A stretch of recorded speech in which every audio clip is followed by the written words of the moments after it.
Thank you, Nana. Hello, everyone. Greetings of the day. I'm Sargam. On behalf of Team NPPA, I extend a very warm welcome to all those joining us today. It is my pleasure to welcome you all to this keynote session. I hope you are having an enriching experience so far. We are truly honored to have with us our distinguished keynote speaker, Professor Martijn Burger. Professor Martijn Burger is the academic director at the Erasmus Happiness Economics Research Organization and an associate professor of industrial and regional economics in the Department of Applied Economics at Erasmus University Rotterdam.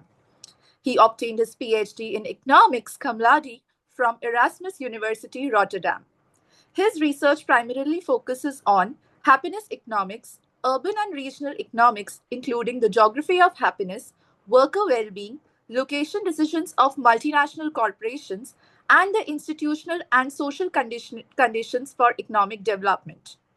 His work has been published in several leading international refereed journals, including the Journal of Happiness Studies, the World Bank Economic Review, Economic Geography, the Journal of Economic Geography, the Journal of International Business Studies, and Organizational Research Methods. In addition, he serves as Associate Director of the Globalization and World Cities Research Network, Associate Editor of the International Journal of Community Wellbeing, and is a board member of the Dutch Regional Science Association and International Society for Quality of Life Studies. On behalf of Team NPPA, I extend a very warm welcome to you, sir. We are delighted to have you with us today. Thank you so much for this very kind introduction. And I'm very happy to be with you today. I'm sharing my screen now. I hope you can see it. I would also like to take the opportunity to introduce our esteemed chair for this session, Professor Pooja Sahani.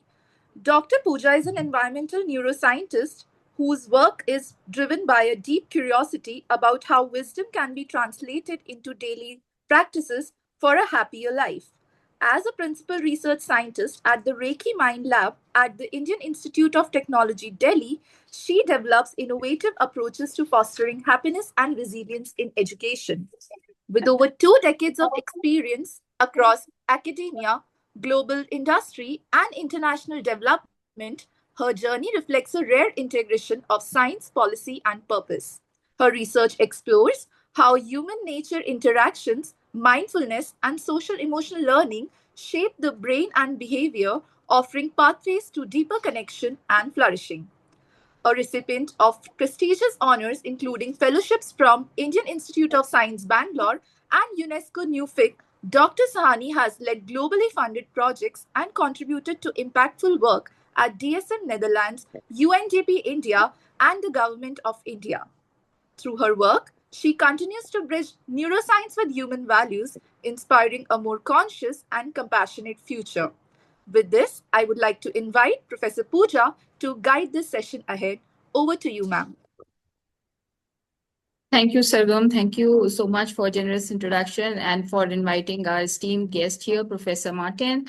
And on the onset, I would like to, say, excuse me for this hallowed effect, or possibly this is the, reflection of the all eminent speakers that we've had or witnessed since morning.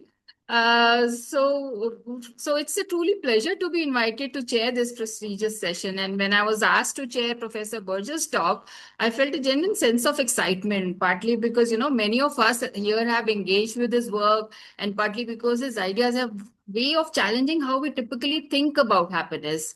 And what I find particularly compelling about his research is that it pushes us to ask broader questions.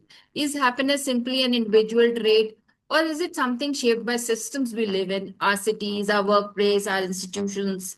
So Professor Berger's work speaks directly to this, offering insights that have significantly advanced our understanding of well-being beyond the individual level, as also what we have been hearing so consistently across keynote talks since morning about the relational nature of happiness. In today's keynote, the workplace well-being paradox and human-centric organization, Professor Burger addresses a striking contradiction. Despite increasing investments in employee well-being, stress, burnout, and so much of conversations happening over all these mental health issues, dissatisfaction remains, right? And drawing on large-scale empirical data, today he challenges the effectiveness of fragmented well-being initiatives and argues for a fundamental shift from treating well-being as an add-on to embedding it within organizational design. So, introducing the concept today, Professor Burger's talk will introduce the concept of human-centric organizations. He will also highlight four pillars, and I'm particularly very curious to hear more on this, is purpose, psychological safety, equality, and competence. So with this, over to you, Professor Martin, and we are so excited to hear your talk. Yeah. Thank you so much again for the very nice introductions. What I will talk about today is the workplace well-being paradox and human-centric organization. I hear myself double, so is perhaps a microphone on? Yeah, now it's better. So I will talk today about the workplace well-being paradox and human-centric organization. So I'm based in Rotterdam, also at the Open University of the Netherlands and Johannesburg, but my dominant institution where I work is the Erasmus Happiness Economics Research Organization. We are a research institute linked to the economics faculty at the Erasmus University Rotterdam, though I also come originally from the field of economics and sociology. And we are an institute that conducts academic research, but we also are an institute that works a lot with organizations. So we do research not for the sake only of research, but also to contribute to a greater happiness for a greater number of people, as we say, where we help people and organizations based on the knowledge and information that we generate to make better decisions in the end to enhance people's well-being. And the talk I will give today is about the fact that more and more organizations invest in workplace well-being. That's for sure when you look at Western figures, but I also think that in other parts of the world, there is more attention for workplace well-being within organizations. So I will start with looking at the Western context on workplace well-being. And then gradually, towards the end of the presentation, I also, I'm going to discuss what this would mean for the Indian context, having in mind, of course, that I'm mostly an expert on Western well-being and Western context. But I think that there's a lot to do when you look at India and workplace well-being over there.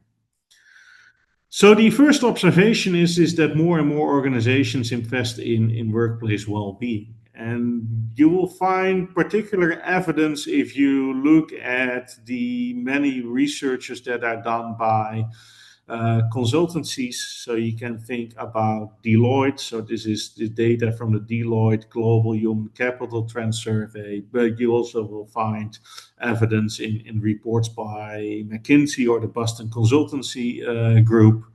If you look at organizations, and these are organizations worldwide here in the Deloitte Human Capital Trend Survey, most organizations have a well-being strategy today. So if you would ask organizations whether they have a well-being strategy, you see that about 55% of the organizations worldwide have a well-being strategy that does not only include occupational safety or the physical health of employees, but also involves mental health, or even focuses on providing purpose and meaning to organizations. There's also an enormous business around employee well-being. If you look at a recent report by Van Zyl, He estimated that organizations spend approximately 8 billion annually on individual level initiative like mindfulness training or resilience workshops, wellness apps, workplace counseling. So you can say it is a booming business, and you see that also in other figures that well-being and Mr. employee Martin, well-being. Yeah. sorry to interrupt, but your slides are not visible right now. So Oh, we were okay. hoping if you could share That them. is good to Yes. say. So are they? Let me see. We were Share hoping that at some screen. point you would. Yes. So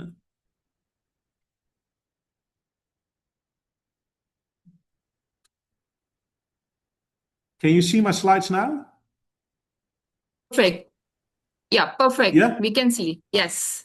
Yeah. Okay. So I was discussing this slide. So the organizations have Thank you. well-being strategies, and what you see here is that employee well-being is becoming more and more prominent. So if you would also look at data over time from the same Deloitte Human Capital Trend Survey, then you see that, well, employee well-being is on senior leaders' agendas. Line managers are brought in on the importance of well-being, and also employees are keen to engage in well-being initiative. And this is nowadays already the majority of managers and employees like interested or finding the topic of employee well-being important. If you look at the development of organization well-being strategies over time, and that is like something that is not going on for the last 10 years, but it's already a process that has been taking off, at least in the West, from the early 20th century. Then it also all started with occupational safety, so making sure that the employees don't die at work. And nowadays, the focus is increasingly also on the mental well-being. Then is the question like, why do organizations want to invest in employee well-being or want to spend money on it? There is also for a long time the idea around in economics, management, business studies that happy employees are also better performing employees. That also appears nowadays in positive psychological theory. I think the Broaden and Bill theory of Frederickson is an excellent example of that.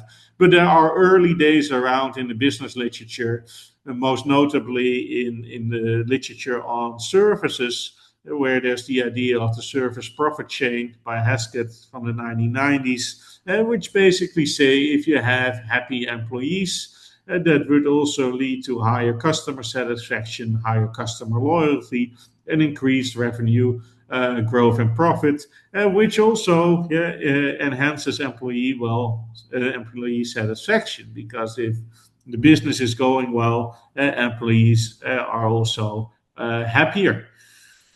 If you would look at the research that has been conducted on the service profit chain and the relationship between the employee well-being, so with employee well-being, you can look at satisfaction, but also employee engagement. Whatever measure you look at, you would find also a positive relationship between employee well-being and key business outcomes. And this is very important also to sell employee well-being to companies, especially commercial companies, because you need like a win-win situation here. It does not always need to be only good for employees, it also needs to be good for the business itself. And if you look at cross-sectional evidence, and that comes again from large surveys, so Gallup surveys also companies worldwide, then you see that companies that score highest in terms of employee engagement are also the companies that perform better. So what you see here is the top 25% of companies in terms of employee engagement compared to the lowest 25%, and you see that in the top 25%. So the companies with the most engaged employees, you see a 37% lower absenteeism. You see a lower turnover. So employees are more willing to stay with the company. You see less safety incidents. You see lower quality defects. And on the positive side, you see higher customer ratings, higher productivity, and higher profitability. Well, this is cross-sectional evidence, and because of the bidirectional relationship between well-being and performance, it's also important to look at the more causal evidence about that. That is sometimes tricky because for causal evidence, you typically need experiments, and ideally, when you look within organization field experiments, they are still thin on the ground, and there's a lot of opportunity there to do research if you have access and the opportunity to conduct an experiment or quasi-experiment within organizations. But if you look at the center at the evidence, there is like causal evidence linking well-being to productivity in call centers. And what we recently did is linking employee well-being to customer satisfaction in the airline industry in a causal design. And the airline industry is in that sense a very nice industry to also conduct natural experiments. What we did there is look at the employee well-being of cabin crew. And what is very nice about cabin crew is that they are, in our case, pretty randomly assigned to planes. And we know which cabin crew member worked in which part of the plane. And that is also how you can link that through a natural experiment, employee satisfaction, in our case, to customer satisfaction. And what we also found is that if a customer gets assigned by chance, in a way, an unhappy employee or an unhappy cabin crew member in this case, you also see that they have a 15% higher chance to give an unsatisfactory score for the flight. So you also see that the effects that you find here in the left-hand graph also pretty much hold in a natural experiment setting. Then there's the question, of course, what can organizations do about employee well-being, and can they do something about it, or is it, if you look also at happiness between organizations that are very similar and in the same sector. So this is research by Jan de Neve, who research American companies. You also see that there are sometimes big differences between companies that do pretty much the same thing. If you take in the US a McDonald's or an In-N-Out, they're both hamburger chains, and there's pretty much the same work done, but the companies vastly differ in terms of job satisfaction, happiness at work, the stress-free environment or the absence of stress, and the purpose at work or experience at work. So you see that companies can also do something about this workplace well-being and invest in it in order also to make higher profits and to have more productive employees. And consultancies discovered it. So you also see that big consultancy companies like Deloitte, McKinsey, also the PwC, they have focused or started focusing on workplace mental health and well-being, also linking well-being to performance of employees, and also promising to enhance the well-being of employees in order to improve the performance. And if you look then also at the increase in the market size of corporate wellness business, then you see it has been growing, and at the same time there are wild projections on how big this market will be. You also see that the different companies that research the market in this regard have also vastly different projections on how big this market is going to be, ranging between about 60 billion and 130 billion dollars worldwide. Question is, of course, to what extent are these like effects or promises, do they also materialize? And if you look at the companies that are offering well-being promise, then they promise like very high returns on employee well-being. So if you pick the Deloitte research that I've just been showing, they show that there is almost a 5 British pound return for every £1 invested in employee programs. So you see that the employee assistance program that was mentioned offers or it promises like a 10 pound return for every £1 spent. And you see that also other programs or other reports offer a very high return on investment. And seems to be a mismatch on what programs seem to offer and also what we witness in the statistics on stress, burnout, and mental health on employees. So despite there is much more investment in employee well-being at work, we also see an increase in stress and burnout among employees, at least in the Western world. If you look at the Deloitte survey, there is indeed the case of paying attention to employee well-being, but at the same time, it's striking that despite these huge investments, these investments do not seem to help a lot. So if you look at the fears of employees and the worries, they agree that there's increasing work stress leading to work mental health. They feel the threat of new technologies, more recently the rise of AI. There's also fears of increasing risk of threats to physical safety. And if you look at some Dutch statistics, and my apologies for the Dutch text here on the right-hand side, but you also see that statistics on absenteeism, for example, has been increasing. So absenteeism in the Netherlands after COVID-19 increased from 4.6% of the days to 5.8%.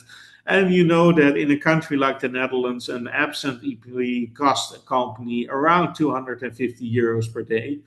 So if you see on that there is about huge sums of money. You also see not only worsening like absenteeism in the Netherlands, you also see worsening figures in terms of burnout, life satisfaction, so especially among young people. So you see that there's an increase in the percentage of people with burnout symptoms in the Netherlands, particularly among the young people.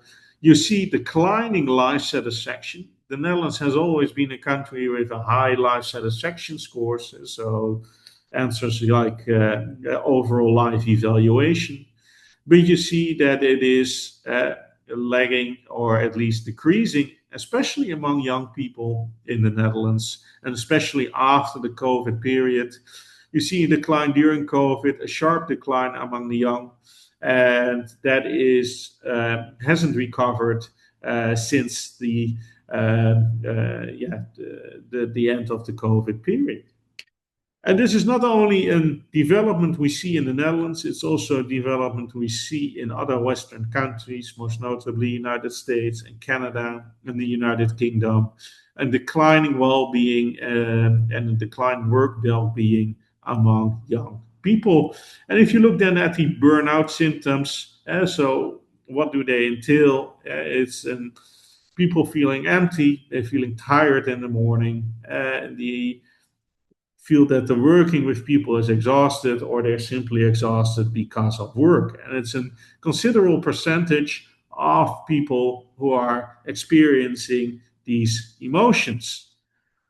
And this brings us what I call the workplace well-being paradox. There seems to be a contradiction between, on the one hand, the increasing focus on employee well-being in the workplace. So we find employee well-being more and more important. We spend more and more money on it as society and as organizations.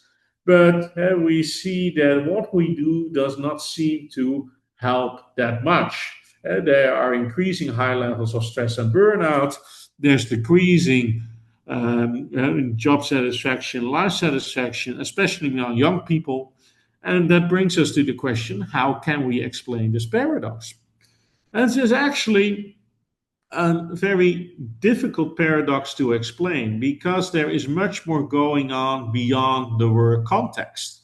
And there's a lot of the burnout symptoms and stress on the younger people in the Netherlands can be attributed to things like performance pressure or uncertainty in life. What the Netherlands has to deal with is, for example, much higher living cost more recently.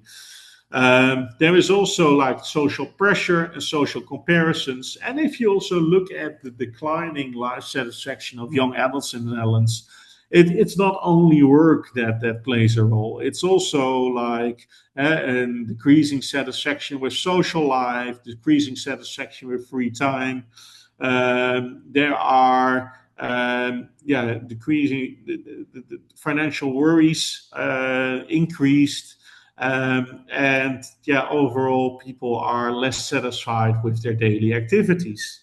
And if you look at the underlying causes for it, work has to do something from it. But if you look at the Western context, and I will also stress the importance of looking at the context in which a country is situated, it is a development that has been going on already for decades. Where like happiness was not increasing despite reasonable economic growth. And there is a combination of factors that plays a role here, increasing, amongst others, the rise of individualism, the decline of religion, but also an increase in school-related stress. So performance pressure that has increased in society. In the West, we have predominantly a meritocratic society, whereas the strong idea that you can get ahead by working hard, that creates a lot of pressure. And that gets then combined with a changing media environment, focus on consumerism, and then increased worries among youth about the future. And then there is social media, which has been extensively discussed in the World Happiness Report. It only offers a part of the explanation, I think, for decreasing mental health, but it certainly does not help the mental health of especially young people because it amplifies, amongst other, social comparisons. Admittedly, it is also how you use social media, but the passive use among especially youth, so scrolling across other people's pages, does not help the subjective well-being of the young. But yet, despite going back to employee well-being programs should be able to help. And so if you pick the job demands resources model, you have the job demands and job resources, and in that sense, if there are a lot of job demands, then a well-being program should offer a resource which should reduce stress in a way and enhance job satisfaction.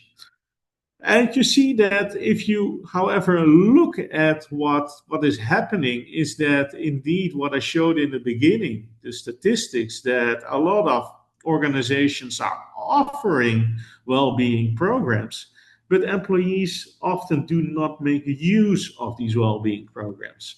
So if you would look at the Deloitte survey again, where you see that many companies offer something on physical well-being or financial well-being or mental well-being, you see only that the minority of the employees are making use of these programs. Of organizations that offer various well-being programs, only about a third of the employees report using them. So are these programs missing the mark? And I think that there's now a literature coming up that gets a little bit more skeptical on like what these wellness programs in workplaces do. I first have to say there's a limited evaluation of these programs, but also the effectiveness of programs is up for discussion. So there are estimates in the literature around, depending on the study, that 50 to 70% of the programs that are initiated do not have the intended effect. And there are several problems out there. So if you look at least at the Western context, then so the human resources departments often buy in like wellness programs and then offer it, but it is not often the case that every program fits every employee equally well, and sometimes they're not even aware of the existence of certain well-being programs or interventions. We need to also know from what works under which circumstances. To exemplify that, these workplace well-being programs do not have always the intended effect. I think the study by Fleming is very nice on employee well-being outcomes from individual mental health interventions in organizations.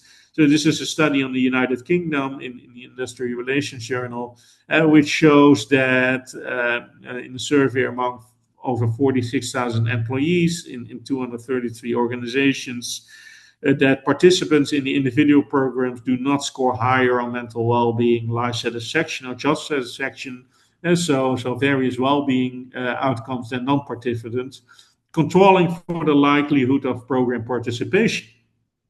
That doesn't mean, by the way, that a mindfulness program or a financial well-being program doesn't help anyone, but it says that the effect of the overall population is limited, and the effect is probably heterogeneous, so that for some employees these programs work, while for other employees the program might not be such a good fit.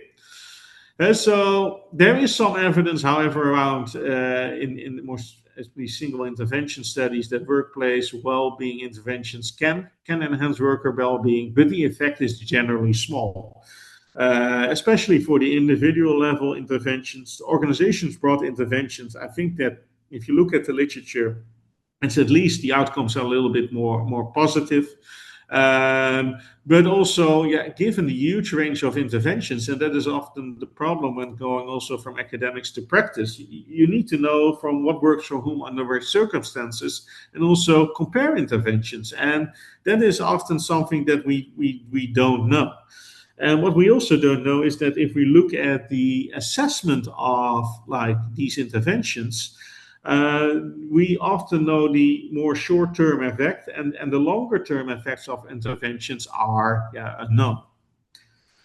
So like to address this, we did a study in the Netherlands over the past 10 years. So this is a program that has been running for 10 years. We mostly work with Dutch companies. Most of them are only active on the Dutch market. You probably only recognize perhaps KLM, and that is our national airline company.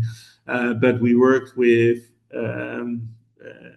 the health sector, so hospitals, but elderly care. We work with banks. We work with housing corporations to analyze on interventions. Do they work? How can you best implement that? And like in the literature, a lot of the things that we did actually failed, in the sense that employees did not get a lot happier. But we also learned from these failures. And we also learned that it is not only the intervention. Often interventions are interesting. Often they're also well designed and can potentially help also employees. But at the same time, you see that a lot goes wrong within organizations when you look at the implementation of well-being programs and interventions. So when you have, like in a big organization, you start paying attention to employee well-being, it is very important that the senior management gives also priority to well-being. If there's a lack of priority given to senior management by the employee well-being by senior management, so if they find other things important, so short-term profits, for example, then employee well-beings are going to be a sideshow. And if you don't prioritize, it will also not become part of the culture, and people will also not change their behavior. And that is like one of the things that we learned from this alliance. If you want to, let employee well-being become part of your company culture, you are not going to get this through one intervention. You need to initiate a cultural and behavioral change. But it's not only the senior management or the lack of priority given by the senior management that resulted in the failure of interventions and well-being programs. It was also sometimes the lack of line manager support, so that employees were not given enough time or resources to work on employee well-being. Sometimes there was also the lack of engagement of employees, so very enthusiastic senior management actually, but employees, they said, especially when they focused on engagement, then employees were really asking, why do we have to be more engaged? First, now there's the role of the senior and the management to work, but also these employees already experienced a lot of previous programs in the past that and had bad experience with previous well-being programs and did not want to cooperate anymore with the new well-being program or interventions that we suggested. Well, at the organizational level, there's also sometimes lack of cooperation between departments that hampered like working on employee well-being. Well, I already mentioned the lack of time and resources, but also a problem is in the employee interventions, there's a lack of focus on solving structural problems. So if we go back to the individual level interventions that focus, for example, on coaching or mindfulness, it are not necessarily bad interventions, but they treat merely the symptoms of stress and burnout, and do not basically tackle the underlying problems, which often lie in the organizational environment. If you have a type of work that is very stressful because of how the work is organized, then like a mindfulness training might help temporarily to deal with this stress, but it doesn't take away the underlying source of the stress. So in that sense, like interventions should focus a little bit more on these taking away the underlying causes. So we should move in a way, or at least in organizations, because these interventions are there, they should move from symptom treatment to treating the underlying causes that are most strongly related to employee unhappiness. In that sense, what we also learned is that improving employee well-being requires there's a little bit a different approach, moving from individual interventions to more personalized interventions and or team organization-based interventions. We also learned that you ideally involve employees in decision making, at least in the Dutch context. Employees do not expect that they can decide themselves of what necessarily is done within an organization, but they would like to be listened to, and that you listen to their concerns. And often what you saw in HR departments is that human resources had a clear idea what they thought was wrong, but in that sense, they did not listen to the employees, and often that there were other things playing that they were not aware of. What we also learned, and how you should move forward, is more attention to not only what you do, but how you do it. And to move and to incorporate employee well-being or focus on employee well-being in your culture.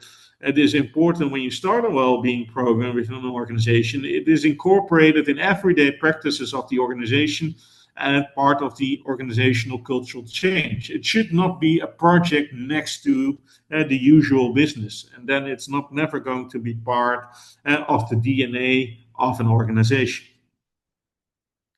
So what we also propose there, and I will only briefly touch upon this, is the idea of the human-centric organization. So on how does such a happiness culture look like? And that is also what we brainstormed with organization in this 10 years process. And what is important is that the organization can manage to answer sequentially like a couple of questions, starting with what is our purpose? How can we then organize it pleasantly? Given that we have this purpose, also knowing that we can't control everything, so within certain boundaries. And then is also the question that you need to answer, where is this organization for? Are we only there for the shareholders, or are there also other stakeholders in the organization? And then also answer the question, what do we well in this organization, and what can we even do better? So through action-based research, and that is what we did in the organizations, we tried to start this conversation and also come up with a new way to co-design interventions. So far, the Dutch case, and for the last minutes, I would also like to discuss the Indian case, because this might sound as weird research to you, so very much Western, focused on Western, educated, industrial, rich, and developed societies. But I don't think that it is the workplace well-being paradox is necessarily confined to Western societies. I think it also exists outside of a Western context, but of course in a slightly different form. And if you look at India, it has perhaps a different starting point than a country like the Netherlands or the United States. And so there is, if you compare to the India to the West, there's faster economic growth. There's a much younger workforce. Actually, the Netherlands is a very great society, but it's also a country with very high aspirations, but also perhaps stronger social and family pressures. If you move beyond, the Western context, India would also be a very good country, I think, to research the well-being paradox, or because it would be interesting to see whether such empirical observation that we see here also holds in a fast-growing economy like India. And if you look at the outset, India is doing a little bit better in employee engagement if you look at Gallup data than for example, Europe, in which employee engagement is very low if we look at the latest statistics from Gallup. But you also see that if you look at this was, I think, a news message yesterday, that India leads in workplace disengagement. There is the worry that Indians are mentally checking out in jobs. And also, if you look at burnout statistics, that at least if you look at some reports, there is some worries that also employee unhappiness is becoming, or is a topic even in India. So, we already, I think, if I briefly went through the literature on India, there are already some things that we know. If you look at the statistics, there is some evidence also, if you compare to West, on equal high levels of stress and burnout. The rapid growth is also resulting in rising aspirations and perhaps pressures. And also, if you look at the evidence of research in organizations, then we also see that in the Indian context, leadership and culture matters, but also that emotional exhausting is resulting in turnover and disengagement. But we also there are also some things, I think, that we need to know, and where there might be also a research agenda for India, apart from the fact that also for the Western world we need to develop this research agenda further. I think that if you look at the research, you see that work has much larger consequences for well-being that goes beyond domain-specific measures such as engagement or job satisfaction. I think work nowadays has also a very strong relationship with life satisfaction. Work has become an important part of our identity and is a large part of our daily life. And in that sense, there is a considerable spillover effect from work also to life satisfaction. And so, like, there is I think the increasing need to go to overall well-being measures, also to look at the assessments on how work affects well-being. There are some gaps also in terms of measurement. Many studies are still cross-sectional. Many studies focus on individual or single interventions.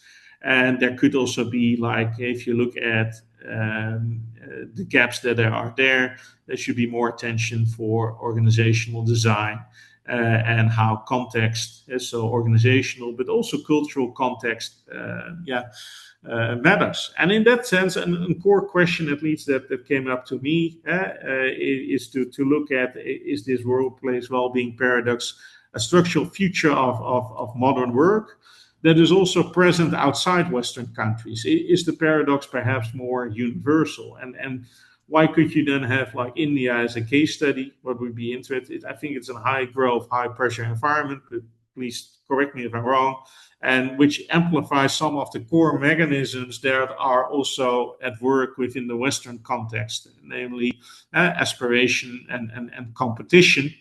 And in that sense, you could look at some contributions and research opportunities here. I sought to conduct some longitudinal research and put also the India and the Western countries in comparative perspective. So what this also would help practice, and I think that is like an important thing that science sometimes can do better. Certainly, if I do look at the happiness economics field, if I look at happiness economics, we sometimes make very general conclusions and provide general policy advice. But in that sense, we need to do research to really find out what works for whom, under which circumstances, so we can give better advice to people and organizations on how to improve the well-being, so that in the end we can also, like, go to the situation that we have a greater happiness for a greater number of people. So provide information in the end with which organizations can ultimately make better decisions. And it's important also to take the context there into account, and for that reason there need to be also, like, more research conducted on this, I think, outside the Western context. Well, I hope to gave you an overview of my research and potentially extensions to the Indian context, and I'm happy to answer any further questions. Thank you. And thank you so much, Professor Burger, for this insightful talk, while giving examples for industry consultancies on how employee well-being has actually affected their broader business outcomes. It was very interesting to hear how some interventions have failed and what are some aspects to pay attention to while designing well-being programs for organizations. So without taking much time, I would like to open the floor for questions. We have a Q&A tab, and I would encourage participants to, type in questions, and with the help of moderator, we'll put the questions to the speaker.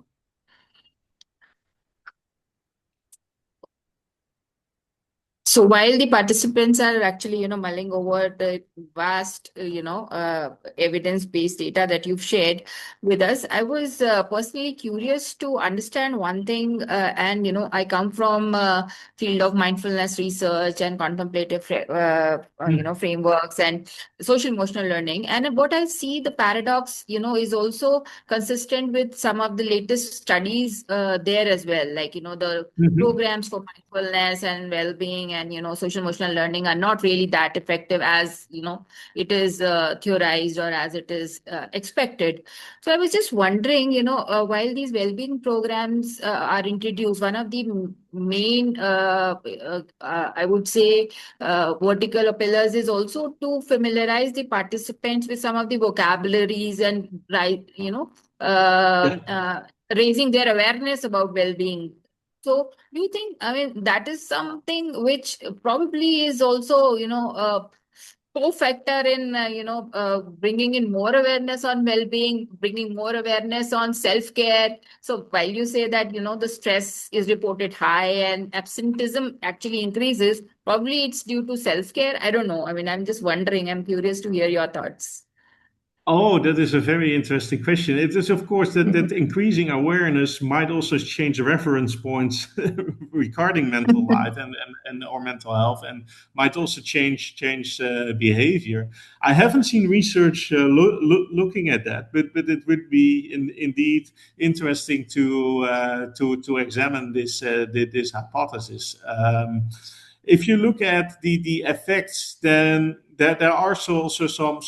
I think I've seen also some positive psychology literature overviews that are a little bit more positive about the individual level interventions, but they don't necessarily focus on these individual level interventions in organizational context.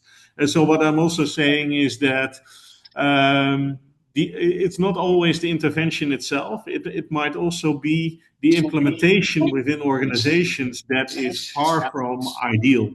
And so employees are offered, for example, mindfulness course, but it's not like it's only like one afternoon, or they don't get time for it during work. And in that sense, it might be too limited for them to have an effect. So I'm not saying that you shouldn't spend money as an organization to on a mindfulness course. Absolutely not. But I say if you do it, then make it part or try to integrate it in the daily practice and make sure that the wellness programs becomes part of your organizational culture. Thank you so much. I really love your comment on daily practice, because that is something, much more longer sustaining than, programs as such. So we have a question from Professor Snehlata Jaiswal. What she's interested to know is that are organizations, in your experience, welcoming of these interventions by researchers and scientists? So while you already have, rich experience from, Western world, what I a little bit, I mean, a similar question I also had in mind, but more from Indian context. For like in Indian context, we have very hierarchical and authority-driven structures. So how in those, cultures or ecosystem do we bring in dimensions like psychological safety and equality? That's a big question. That might be more difficult in an Indian in a hierarchical context. I've worked, however, in very hierarchical organizations, and first of all, like organizations are generally welcoming employee well-being, but sometimes for different reasons. So there are the more commercial organizations that focus on employee well-being programs because they also see that it can can lead to improved business performance. So they see these statistics provided by Gallup. So that is sometimes it also helps us to convince them to do more employee well-being programs or build a program.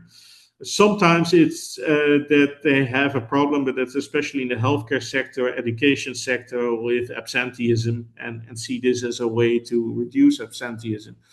my experience with organizations is that, of course, they find it important that their employees are happy, but there should be kind of a win-win there for them. And that is on how companies are often persuaded to step into the employee well-being realm. Then about implementation. Organizations in the Netherlands are way less hierarchical than in India, I think. But there are still some very hierarchical organizations there. If you look at some Dutch banks, that they have a very hierarchical structure in a way. And what you need there is, so what I prefer, and you can do that in less hierarchical organizations, a bottom-up approach where you do work together with employees to develop the intervention. That works a little bit less well within a very hierarchical organization, but you can still ask for input from employees through, for example, surveys. Employees still value to be listened to, but then the eventual decision is then taken still by the manager or by the director of the organization. So that is a way that works a little bit better within a hierarchical organization. But I think it's possible within these type organizations to pay attention to employee well-being. Given the structure, it requires maybe a slightly different approach in which the employee is a little bit less directly involved, but in other ways you try to listen to the employee. But I think the listening is an important part of the cultural change. I think that employees don't want to be seen as production factors. They want to be seen as human beings, and they want to be seen as a human. They want to be recognized, and they want to be valued for who they are. And I think that in a management style, regardless whether it's hierarchical or not, you need to convey that message as manager. And in that sense, I'm very intrigued by like leadership style, what engaged leadership. So leadership that supports the psychological needs of employees. So leadership that supports autonomy, connectedness, and competence. So facilitating, but also connecting the people on the floor. And I think you can do that both in hierarchical and non-hierarchical organizations. In different ways, but you can do that. Thank you so much. We have a couple of more questions. I'll try to combine few of them. And of course, there are many thank yous for your extremely insightful talk as well in the Q&A. And then, okay, so Lipika Srivastav wants to ask that what kind of positive psychology variables do you think are most critical and should be studied today alongside well-being in, working population? So that's a question. Okay. So I don't know. Yeah, like I mostly work in happiness economics, which overlaps, by the way, quite a lot with positive psychology. But psychological psychology focuses a little bit always on eudaimonic well-being, while well-being economics puts a little bit more stress on the hedonic well-being. I think the interaction between the two is very of interest, and also how they are related. But if I look at metrics in that is related to worker well-being, I would also look at spillover effects, regardless whether you look at eudaimonic or hedonic. Don't only look at domain-specific well-being measures, but also look at overall well-being measures. So how work affects also overall flourishing of people or overall life satisfaction. Thank you so much for the insightful talk, answers, and I think we are just about time.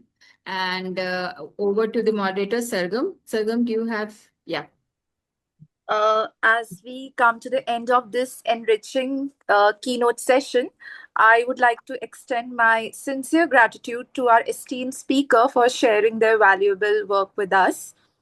I would also like to thank our chair, Professor Pooja Sahani, for guiding the session so effectively. And thank you to the audience for this engaging discussion. Have a great day ahead. Since we are short of time, I would now request Dr. Jasleen to take over the next session for the subsequent talk. Over to you, ma'am.